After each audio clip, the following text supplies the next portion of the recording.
Hey guys, it's Tzirf. I'm back with another video. So today I'm going to get those replacement capacitors installed on this Sega Game Gear.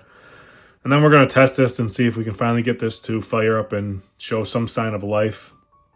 My end goal for this is to actually restore it. So I got a new shell and I have a new modern screen to use in this. But I don't know if the original screen works or if this works right now. So let's get those caps installed on the board. I'm gonna show that, and then I'm gonna speed up the video because I don't think the vast majority of people want to watch me install 12 caps. It can be a slow process, but we'll get underneath the microscope and I'll show how to do that. So I'll put the diagram on screen right now that I made that shows the capacitance of the capacitors that you need and where they are on the board. So if you're doing this type of repair, you can reference that. As far as these capacitors are concerned, there is no positive or negative side, so they can be soldered on the board in either orientation and they'll work. So I just wanted to make that clear before we get started. All right, so the first cap that I'm going to demonstrate soldering back on is this one down here. So what this needs to be is 100 UF. And I'm going to show this underneath the standard camera, and then I'm going to show one under a microscope, and then we'll fast forward the video and we'll get into testing and seeing if we can get this working. So throw some flux on here.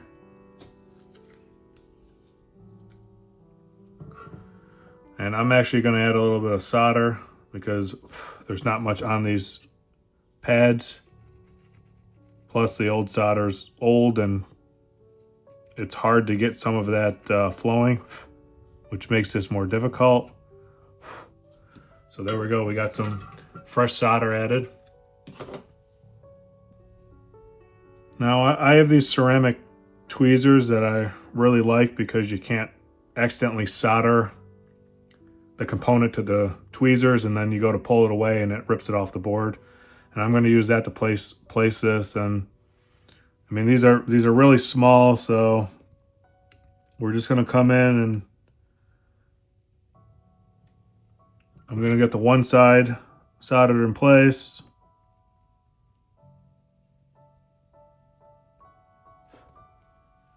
And then we'll get the other side, and hopefully you can see this.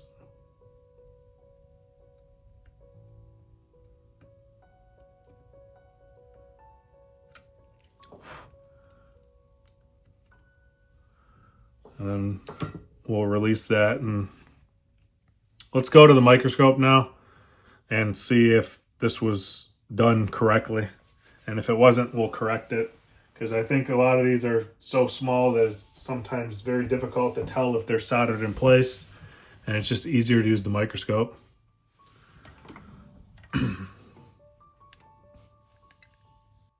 All right, so what you should be seeing in the microscope is a capacitor that is soldered to the board, which we can see by looking here and here. So that one's all set. The rest of this gunk on here is just that epoxy that just doesn't come off the board, and I'm not going to waste time trying to remove it because it doesn't really interfere with anything. So let's move over to another capacitor here, and I'm going to do another capacitor that requires the 100 UF on this board, which is going to be right up here. And then the rest of them I'm going to do off camera, and we'll come back and we'll do testing. So again, grab some flux. Let's throw some flux on this board, and let's add some new solder. And you don't need a whole lot, you just need a little bit.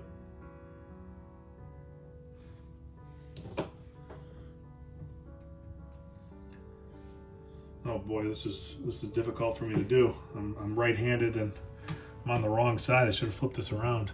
Yeah, I'm gonna flip this around because otherwise I'm gonna make a mistake here. So let's reorientate this.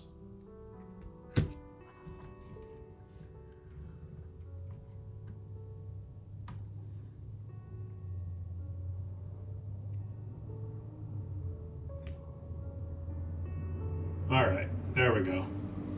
Nicely lined up. So let's just hit these pads. Oh boy, there's some gunk on that pad. That pad needs cleaning. Let's try the other pad. And the other pad's fine. So let's see what's going on here. Oh, there might be some corrosion on this pad. See, without a microscope, you can't really tell. So, and that smells. And I'm gonna bet there was epoxy on there too. Let's do a little bit of cleaning on there and see if we can get this cleaned up well enough to get something attached to it. Oh yeah.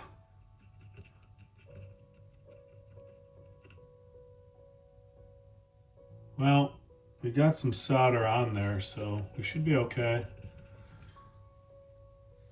So what I do in these instances is I add some more flux.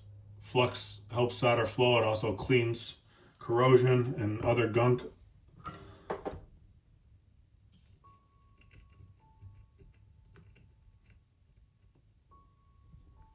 And it's not looking great, but we should be able to make it work. It'll be okay.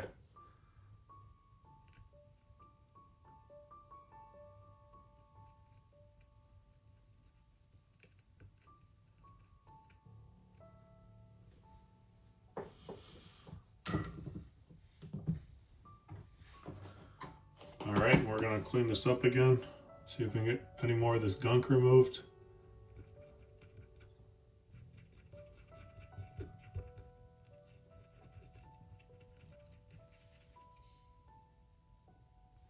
All right, so that's looking much better. We got that cleaned up. Now we can put the capacitor in place. All right, let's try this. See if we can get this to work.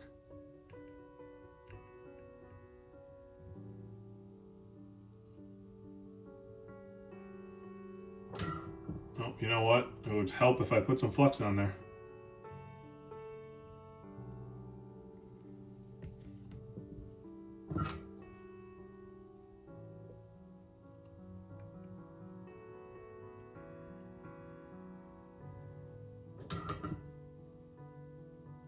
All right, we're gonna pull these tweezers away.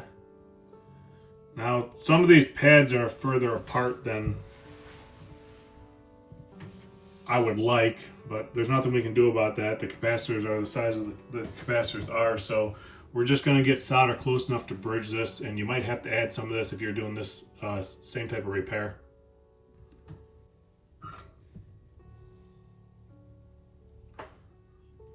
I'm going to use standard tweezers here just to hold this in place, put a little down pressure on it so it doesn't move.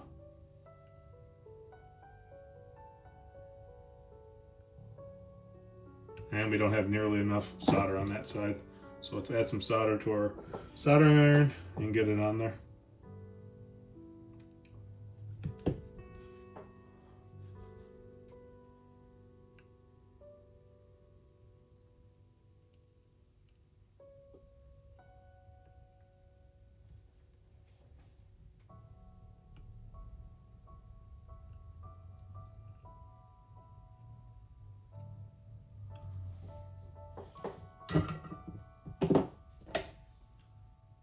All right, now that that's in place, let's clean this up.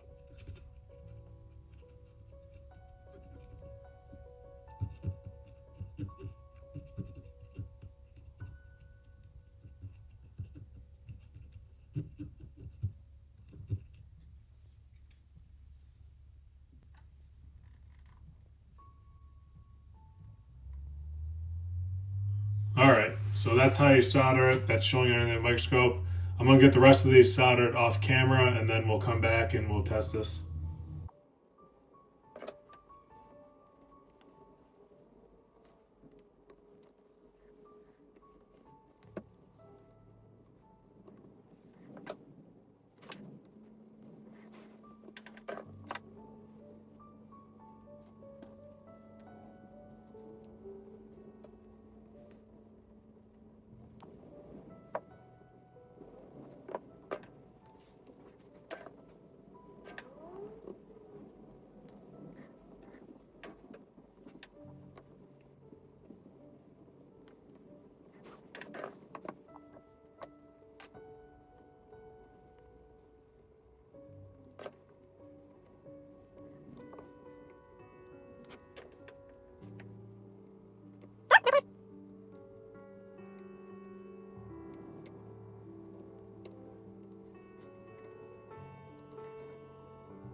All right, guys, so we got all the capacitors replaced. There is a total of 12. I purchased a replacement power board for this to test because the other one is so heavily damaged I didn't even want to deal with it. I can't seem to find that, so give me a minute. All right, so I found it. Here's a replacement power board. So let's go ahead and test this and see if we have any sign of life before we move forward. I don't know how much more repair I have to do for this. I mean, nothing was really in great condition, but we're not going to know until we get it reassembled and tested. All right, so I got a new shell for this. I'm not even going to attempt to use the other shell because the battery terminals in the other shell are horrible condition, which could cause additional problems, which I don't want to have. I just want to be able to test this and know if it's working or not. So we're going to use the new shell, and we're going to use that with the new power board, which goes right over here. Oh, wait. No, it goes like this. What am I doing? I got it backwards. Goes in like this. All right, guys, so I'm just going to get this assembled just enough that we can test this. So I'm not going to put the whole thing back together just yet because we don't know if this works, but I need to attach a couple cables here, and then we should be able to test this.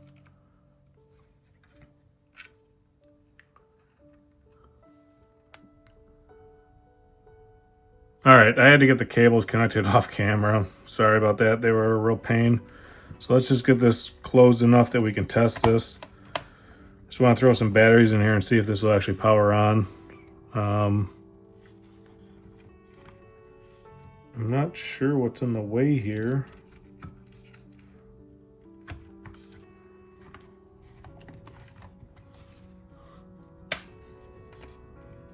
All right, let's just get some batteries in this and see if it works. This needs some adjustment. Apparently from the factory it wasn't put in correctly, but let's just see if we can cram some batteries in here and test this. I'm now remembering why this console is such a a battery consumer. Oh boy. Yeah. Hopefully we get some life out of this so we can at least judge where we're going next. Oh, I don't have any of the buttons, but I don't think we necessarily need them. Oh, we have power. Oh, there's no game. I don't think I'll get a...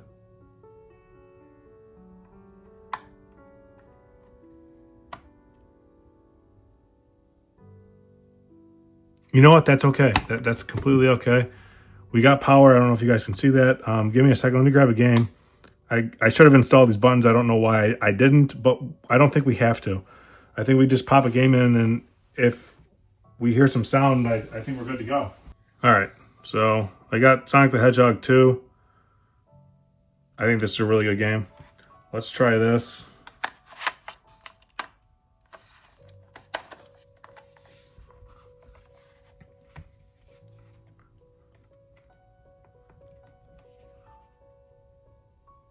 All right, so it powers on, but we don't get any sound or anything, but I also don't know if this game works, and I don't have another Game Gear to test in, so... And I had forgotten that you have to adjust the contrast on this old screen. I think I got the contrast... I don't know which way it should go. It's really hard to turn the button.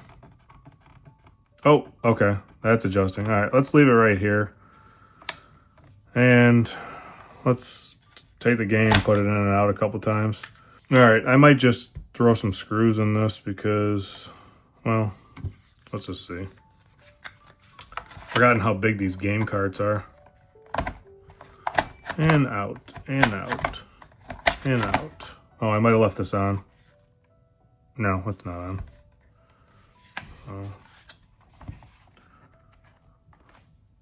Oh, I saw something for a second there.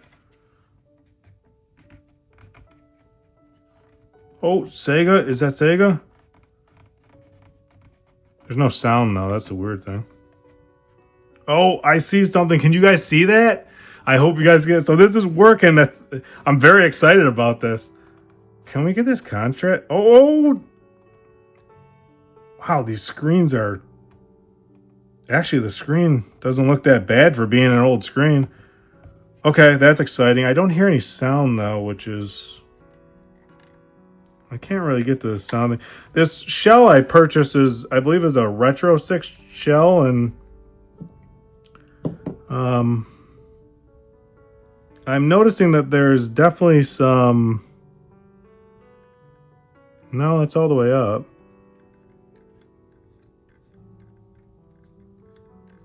So... Oh! I didn't transfer the speaker over. Hold on, that's why. Yeah. All right, okay. We don't have any sound because I didn't put the speaker in. That's my bad. Let's get the speaker installed and the button so that we can test the rest of the console. I think we have a working console now.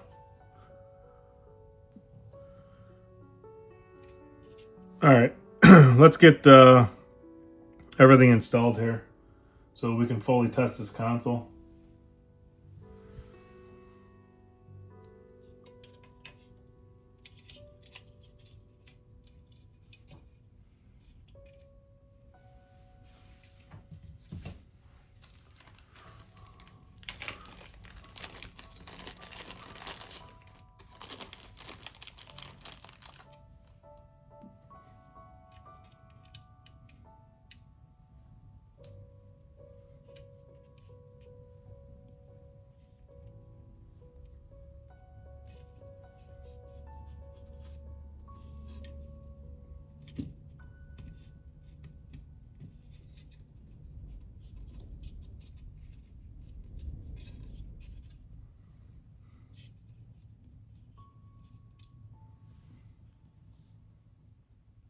All right, we got all the buttons in place. The speaker for this kit needs to be screwed in place with 3 small screws, so I'm gonna go ahead and get that done.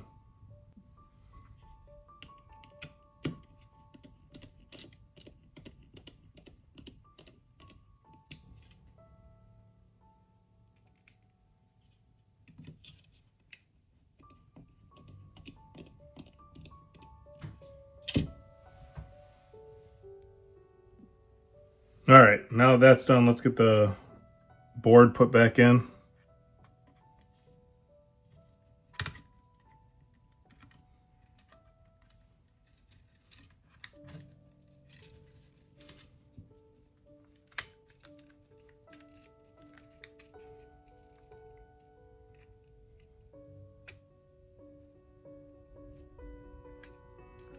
And this is probably the trickiest part for me because I can't tell if these buttons are in place or not. I think they are. So let's just go ahead and throw some screws in and test it.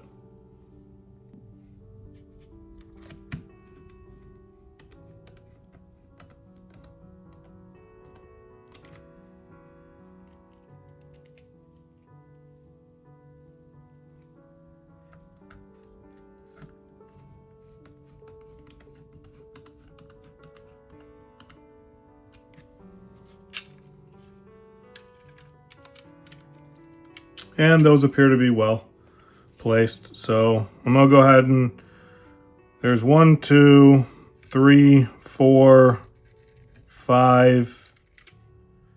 I think there's 5 screws. Oh, there might be 6.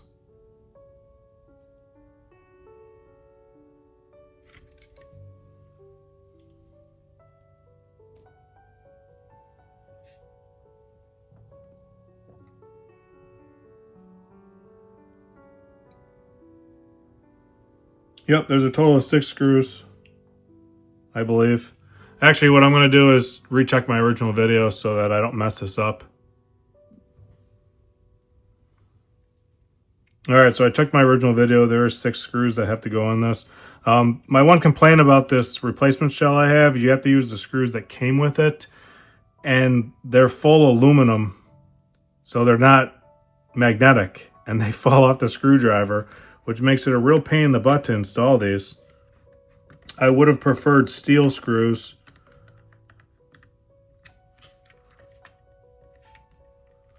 But we'll make do with what we have.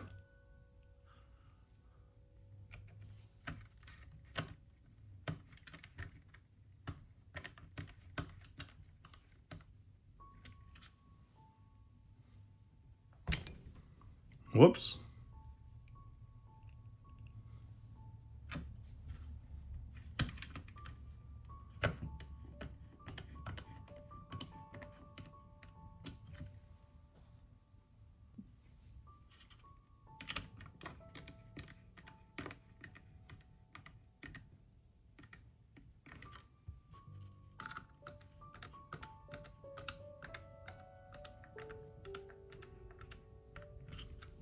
All right, with all the screws put in, let's get the top shell or back shell, I think it's the back shell, put in place. All right, before we can get this closed, we gotta hook up a bunch of cables here. So this is the speaker.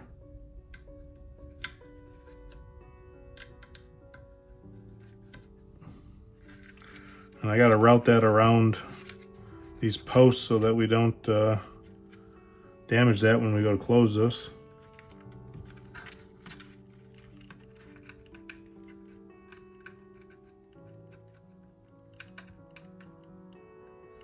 Oh boy, I can't see. I'm really struggling here. Come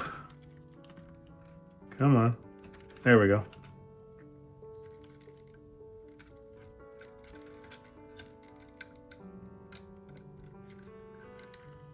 And then sound. And we should be able to close this up now.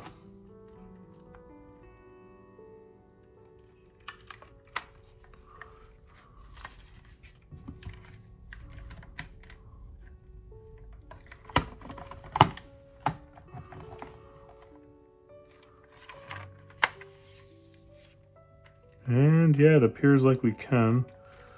I do have some concerns with these wires over here because they seem to be in the way of closing this. Oh, you know what? Hold on. Backing up, guys. I forgot this. This is what protects this and insulates it. Of course, I don't remember how it goes on. Oh, it goes on like that. So that needs to be in place. I'm thinking I'm going to take this and untwist it some so it has some flex in it.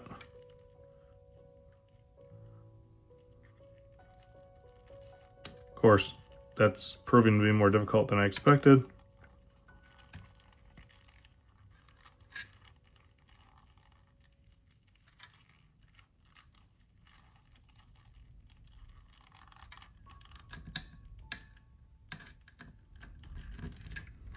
All right, let's try it right there. I need to get this cable out of the way so I can close the shell here. Okay, that seems to be better. So let's grab some screws. I'm not going to put all the screws in just yet because I want to make sure that the sound works and the buttons, but let's grab, all right, I just put 2 screws in, 1 in each battery compartment. Let's go ahead and get these batteries put back in.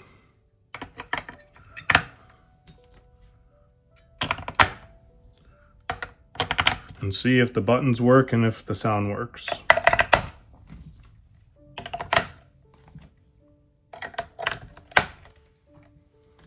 We need the game.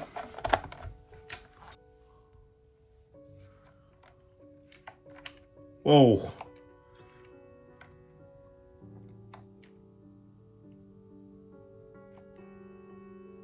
Yeah, buttons feel good. Oh, there's spikes. Yeah, Sonic doesn't like spikes. He feels floaty in this game.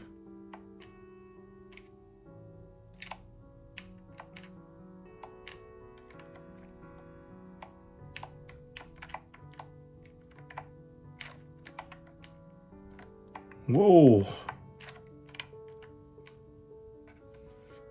All right.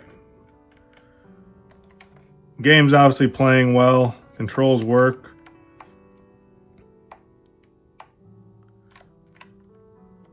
Boing. Boing. Let's, oh, we're at the end. Okay. We completed a stage. Okay, let's see if we can get the sound working here.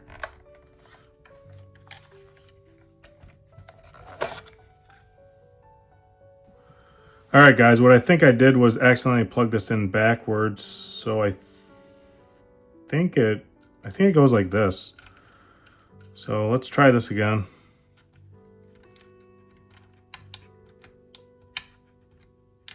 With this replacement soundboard, unfortunately, it doesn't have the original clips, so I'm left guessing. All right, let's get this back together and let's test it, and hopefully we got sound.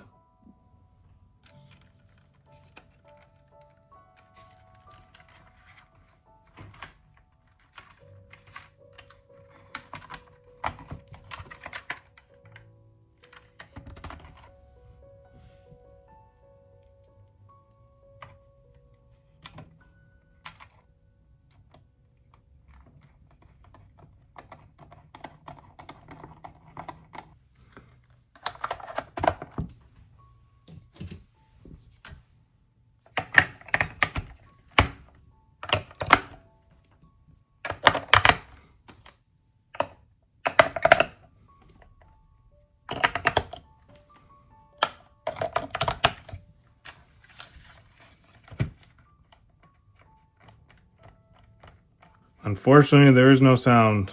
So, all right, everyone. So, as you know, the sound isn't working on this board, and there's nothing wrong with the speaker or the soundboard. So the only thing that can be wrong is something with the original printed circuit board. I looked up a schematic, and it seems that the audio is all controlled in this section of the board. I don't see anything under a microscope that stands out as being bad with all these tiny components. So what I'm going to do is just reflow a lot of this solder and see if we can get it to work from there. If we can't get it to work from there, then I'll have to do further diagnosing to see where the problem lies.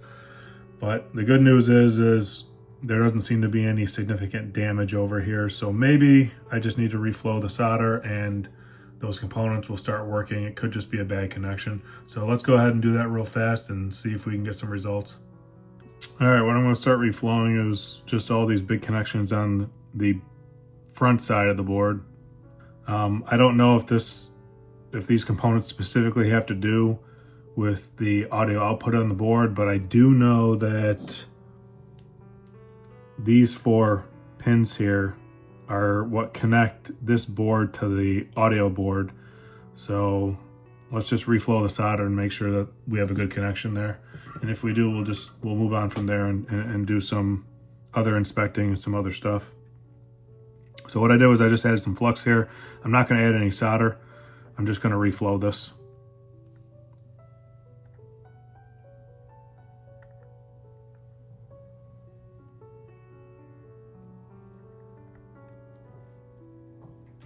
And actually, I'm going to start my fume extractor because this is going to create a lot of smoke. So give me 1 minute here. I'm just going to move this a little close to my fume extractor so it can suck up most of this smoke and crap.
That's disgusting.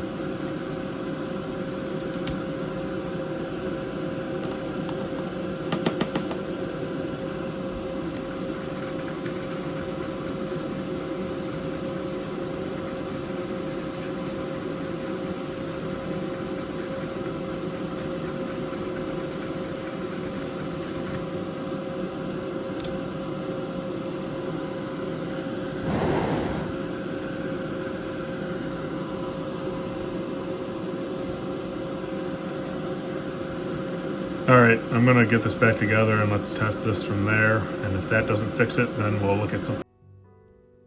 Alright guys, I reflowed all the solder on the components that deal with the audio circuit. Let's go ahead and give this a try and see what we get. Yeah, doesn't look promising. I don't hear any sound.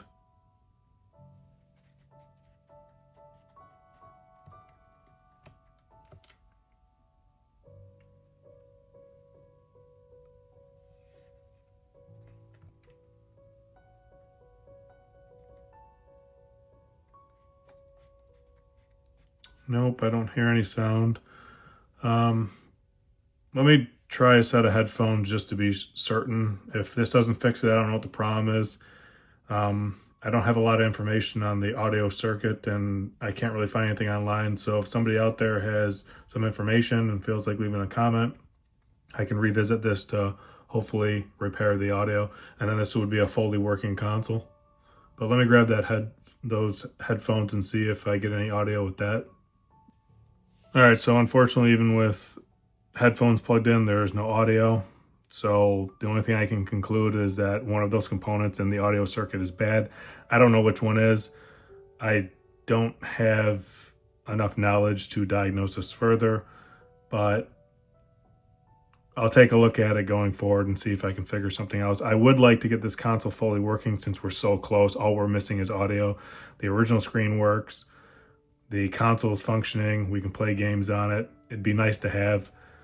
If anyone knows what the problem could be or what the specific audio circuit is in the Sega Game Gear and knows how to test it, feel free to leave a comment. I appreciate it. Anyhow, thanks for watching and I'll catch you guys in another video.